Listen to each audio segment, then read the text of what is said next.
ओम साई राम।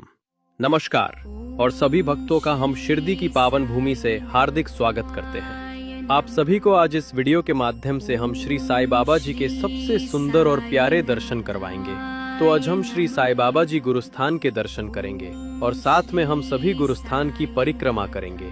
बाबा के नीम वृक्ष के भी दर्शन हम करेंगे और फिर बाबा हम सभी को श्री प्रसाद और उद्धि देंगे। और आप सभी से एक निवेदन है, इस वीडियो को आप सभी जरूर शेयर करें और हर एक भक्तों तक इस वीडियो को पहुंचाएं, ताकि हम सबके परम पूज्य श्री साईं बाबा जी के सुंदर से दर्शन आप सभी तक पहुंच सके। तो चलिए श्री साईं नाम जप के साथ हम बाबा के दर्शन करें। बोलिए ओम साई राम।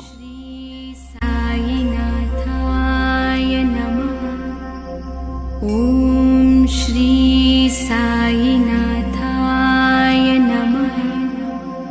ओम श्री साईनाथाय नमः।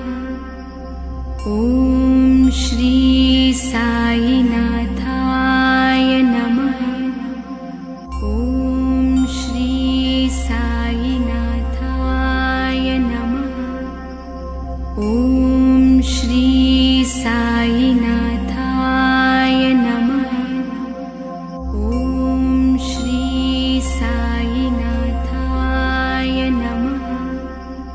ओम श्री साईनाथाय नमः। ओम श्री साईनाथाय नमः।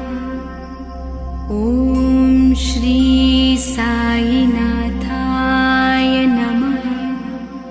ओम श्री साईनाथाय नमः।